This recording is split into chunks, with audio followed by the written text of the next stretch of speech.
मांगे बस यही है। देखो अगर हमारी मतलब जहाँ पे हम रह रहे हैं इसको मतलब कृषि ना बता के हमारे यहाँ तो आबादी में बताएं इसको। और बाकी जो भी मतलब 2013 में जो नियम थे वो अभी लागू हैं।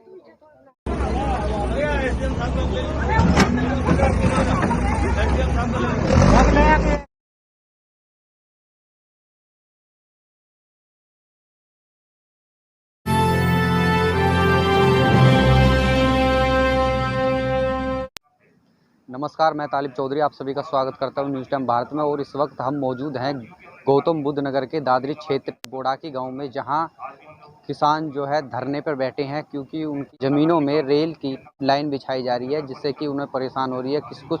कुछ होकर प्रशासन ने घर भी तोड़े गए हैं जो अपनी समस्याओं को हमारे सामने और आपके सामने रखना चाहते हैं। आइए लेते हैं पूरी जानकारी। मेरा नाम सुनील फौजी एडवोकेट जय जवान जय किसान मोर्चा संगठन से हूं और यहां हमारे ग्रेटर नोएडा एक्सटेंशन के बोड़ाकी हजरतपुर गांव में ये हमारा किसानों का धरना चल रहा है। किसानों की बहुत बड़ी समस्या है। ये जो आपका धरना प्रदर्शन है कब से चल रहा है? जी, मैं इसके बारे में बताना चाहूँगा कि dedicated freight corridor India limited है, DFCC, उसके अंतर्गत eastern dedicated freight corridor India limited company के लिए भारत सरकार के जो रेलवे मंत्रालय है वो यहाँ पर ज़मीन का अधिग्रहण कर रहा है। यहाँ हम 5 तारीख से धरने पे बैठे हुए हैं। लगभग 24-25 दिन हो गए हैं। प्रशासन ने कोई अभी तक सुध नहीं ली। मेन समस्या ये है कि ज़मीन का अधिग्रहण जो ये कर रहे हैं इसकी प्रक्रिया ये पहले कर चुके थे। वर्ष 2009 में इन्होंने बोड़ाकी गांव के बाहर से, जो आबादियों के बाहर से ज़मीन का अधिग्रहण कर लिया था। उस समय ये तय हो गया था कि भाई ये आबादियाँ जो बनी हुई हैं ये ज्यों की त्यों रहेंगी, और जब हम जैसे इलाहाबाद से लेके यहाँ तक 4-5 जगह और भी आबादियाँ थी, उनके भी बाहर से लाइनें निकाली गई थी। उसी तर्ज पे यहाँ भी लाइन को बाहर से निकाल लिया गया, उसका पैसा उठा लिया। आपसे किसी बड़े अधिकारी ने आपसे अभी तक वार्तालाप की है या नहीं? नहीं, बड़े अधिकारियों ने बात की है। ADM प्रशासन दिवाकर सिंह और उसके साथ में सिटी मजिस्ट्रेट, तमाम अधिकारी कलेक्ट्रेट में मौजूद थे। हम जब 5 तारीख को ज्ञापन लेके गए थे उनसे वार्ता हुई थी। हमने सारी बात समझा दी उनको कि बाहर से अधिग्रहण हो चुका है तो आप लाइन को बाहर से निकालिए। तो उसके संबंध में उन्होंने कोई फाइनल बात नहीं कही। बोला ठीक है, इसके बारे में हम चर्चा करेंगे। लेकिन हमने लिखित रूप में माननीय मुख्यमंत्री महोदय को, प्रधानमंत्री महोदय को और जिलाधिकारी गौतम बुद्ध नगर को, इनको सबको कॉपी भेजी हुई है। और इसमें सबसे महत्वपूर्ण बात यह है कि ज़मीन का अधिग्रहण कर रहे हैं लेकिन उसमें कानून का अनुपालन ये खुद नहीं कर रहे हैं। आपको अभी तक मुआवजा मिला है नहीं? नहीं, इसमें मेरा कहना ये है कि जो इन्होंने नए अधिग्रहण कानून 2013 में साफ व्यवस्था दी गई है कि यदि कहीं आप ज़मीन अधिग्रहण करेंगे तो सबसे पहले उसका सामाजिक प्रभाव आकलन करेंगे, SIA, सोशल इम्पैक्ट असेसमेंट। तो उसकी एक रिपोर्ट तैयार करनी चाहिए थी। उसमें ये बात आती कि जो कमेटी उसके लिए बनाई जाती है उसमें 2 आदमी यहाँ के प्रतिनिधि भी गाँव के होते। उसमें ये बात आती कि भाई जब ज़मीन अधिग्रहण बाहर से हो चुकी है तो अंदर से मकान तोड़ने से काफ़ी परेशानी आएगी, तो वो कमेटी लिख के दे देती कि भाई अंदर काफ़ी लोगों को परेशानी आएगी, लिहाजा बाहर से ही ज़मीन को लिया जाए। तो इन्होंने SIA, जो कि सबसे पहली श्रेणी है, वो कराई नहीं है। और उसी में ये लिखा जाता है कि अगर ज़मीन वास्तव में ली जानी है तो कितने बच्चे हैं किस परिवार में, जो 18 साल के बच्चे, बेटी है, बेटा है, उन सभी को या तो नौकरी या फिर उसके बदले में 5.5 लाख रुपए अलग मिलने थे। तो वो श्रेणी भी इन्होंने नहीं बनाई। हाँ, लगभग जो भी मांग है वो बताइए। देखिए, इसमें सबसे पहली मांग तो हमारी एक है कि यहाँ पर 2009 में ज़मीन का अधिग्रहण कर लिया गया और रेलवे लाइन को बाहर से निकालने की योजना थी। उसमें 2011 में अवार्ड भी हो गया था और 2013-14 में उसका मुआवजा भी किसानों ने ले लिया। दुर्गा शक्ति नागपाल, जो उस समय की SDM थी, वो यहाँ पर आई थी मौके पर और उन्होंने स्पष्ट तौर पे कह दिया कि भाई ये ज़मीन की हमें ज़रूरत नहीं है। रेलवे विभाग के साथ फिर बाद में 2013 में भी मीटिंग हुई। रेलवे विभाग ने भी स्पष्ट तौर पे अपना नक्शा खोल के बता दिया कि ये ज़मीन हमारे प्लानिंग में नहीं है, जो अंदर वाली है। हमारी तो बाहर से ज़मीन अधिग्रहण हो गई है, हम वहाँ से ज़मीन लाइन निकाल लेंगे। तो इससे सब आश्वस्त थे। तो जो हमारे पुराने मकान थे उसमें कुछ लोगों ने तो और रिनोवेशन भी किया है, नए मकान भी बनाए, करोड़ों रुपये तक लगा दिए हैं। अब ऐसी स्थिति में ये कहने का हमारा अलाइनमेंट चेंज हो गया, हम तो अंदर से लाइन निकालेंगे। तो अब दुविधा में किसान फंस गए कि जो हमारे बाड़े की ज़मीन थी जिसमें हम आगे मकान बनाते, वो तो तुमने पहले ले ली, और जिसमें हमने मकान बनाया उसको अब ले रहे हो। मकान टूटे हैं लगभग 2 परिवार के तो मकान टूट गए हैं और डिस्टर्ब तो 3-4 को किया है इन्होंने। और अभी बार बार चेतावनी दे रहे हैं कि हम मकानों को तोड़ देंगे, और 10 परिवारों को बार बार लिखित में, समाचार पत्रों के माध्यम से, सोशल मीडिया से। आपको नोटिस दिया गया था? कोई लिखित नोटिस हमारे पास नहीं है। लिखित नोटिस होता तो हम उसका जवाब भी देते, क्योंकि अनुपालन कानून का ये नहीं कर रहे हैं। देखिए, दो बात है, या तो ये लाइन को बाहर से निकालें जो पहले से नियम था, यदि कोई किसी ऐसी बात आती है, क्योंकि मामला कोर्ट में विचाराधीन है, माननीय हाई कोर्ट में इस पर सुनवाई हो चुकी है, फैसला सुरक्षित रख लिया गया है, उम्मीद है कि 30 तारीख या फर्स्ट वीक में अगस्त के में इसका फैसला आ जाएगा। तो जब तक फैसला ना आए तब तक इनको इस तरह के फरमान जारी नहीं करने चाहिए कि हम मकानों को तोड़ देंगे, क्योंकि हो सकता है हाई कोर्ट कह देगी कि भाई बाहर से रेलवे लाइन निकलेगी, तो फिर आप अंदर से क्यों किसानों से उलझ रहे हैं। अभी हम भी उसका इंतजार कर रहे हैं कोर्ट के आदेश का।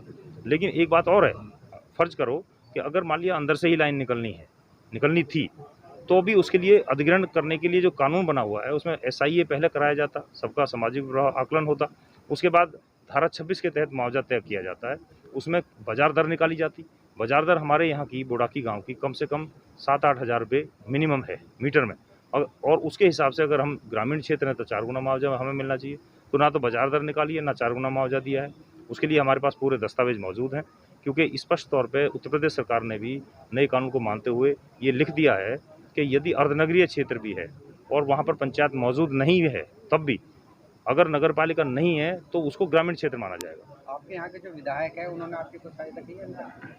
जो यहाँ पर हमारे प्रतिनिधि हैं, विधायक हैं या सांसद हैं, उन्होंने अभी तक कोई संज्ञान इसका नहीं लिया है, और यही एक दुर्भाग्य है कि स्थानीय जो नेता हैं उनको हमारा साथ देना चाहिए। और इस विशेष तौर पे दोबारा से हम और पत्र दोबारा फिर उनको भिजवा देंगे। हम तो उनसे भी अपील कर रहे हैं कि लोगों के साथ समस्या है, उनके मकानों पे आफत आ गई है, इस तरह की इतनी बड़ी समस्या है, तो उसमें उनको खुद आना चाहिए। सोशल मीडिया के माध्यम से भी उन्होंने कोई अभी तक किसी समाचार पत्र में कोई बयान नहीं दिया है। तो ये एक बहुत बड़ी विडंबना है कि ना तो पक्ष साथ दे रहा है और ना कोई विपक्ष के कुछ नेता जरूर इसमें आए हैं। समाजवादी पार्टी से राजकुमार भाटी जी आए हैं, पूनम पंडित यहाँ पर पहुँची हैं, और भी कई पार्टियों के नेता यहाँ पर, कांग्रेस के भी आए हैं, जिलाध्यक्ष, पूर्व जिलाध्यक्ष, वर्तमान जिलाध्यक्ष भी आए हैं। तो निश्चित रूप से हम अपने अधिकार लेकर रहेंगे, यही हमारी मांग है। और यहाँ पर महिलाएं, बच्चे और तमाम बुजुर्ग हमारे सब लोग परेशान हैं, रात दिन का धरना चल रहा है। तो हमारी सरकार से ये अपील है कि जो हमने माननीय मुख्यमंत्री, प्रधानमंत्री जी को लिख करके जो दिया है, ज्ञापन पहले दिया है, और प्रशासन के पास भी है, जो हमारी मांग हैं 2013 के नए कानून के अनुसार, वो सारी जो मांगे हैं वो हमारी पूरी की जाएँ। सबसे पहले उसमें विस्थापन ही आता है कि यदि मकान किसी का आ रहे हैं तो उसको कोशिश हो कि वो ना तोड़े जाएँ, तो ये लाइन को बाहर से निकाल लें। और अगर ऐसी कोई स्थिति आती है कि मकान उनको यहाँ से लाइन निकालनी है, तो 2013 के कानून के जितने लाभ हैं वो सभी हमें मिलने चाहिए। गाँव बोडाकी। जो आपका धरना प्रदर्शन है, इसको कितने दिन हो गए यहाँ?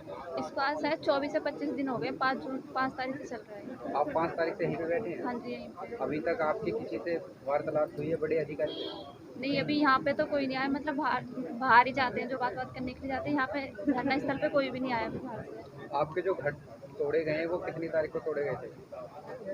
डेट तो मुझे नहीं पता, लेकिन शायद 1 वीक हो गया है। 3 तारीख। 3 तारीख।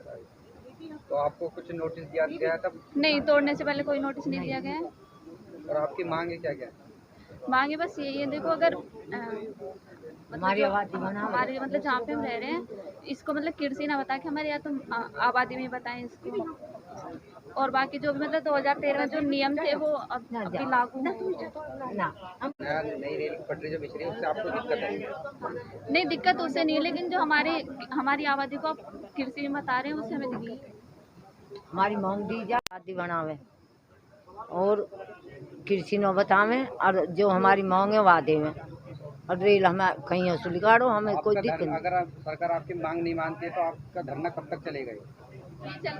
चलता ही रहेगा जब तक हम पे चलाया जाएगा। साल हो जाओ चाहे 2 साल हो जाओ।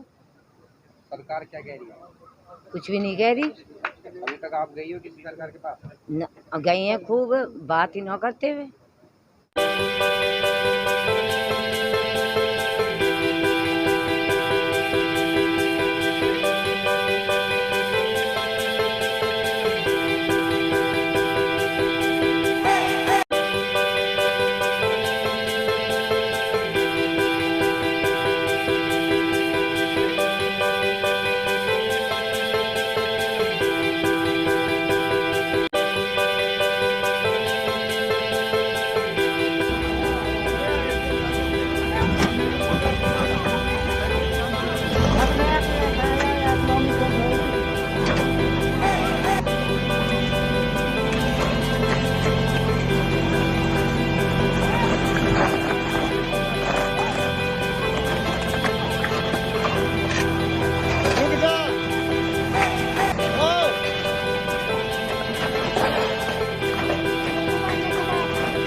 आपको जानकर हर्ष होगा कि आपके शहर दादरी में इंडियन ऑप्टिकल्स के नाम से शोरूम खुल गया है, जिसमें जापानी जर्मनी मशीनों द्वारा आँखों की जांच करके नज़र के, धूप के, फैशन के चश्मे तैयार किए जाते हैं और सभी प्रकार के फैंसी फ्रेम, सन गॉगल्स व सभी प्रकार के लेंस जैसे single vision, bifocal, trifocal, progressive colour changeable, anti reflection and blue cut lenses etcetera.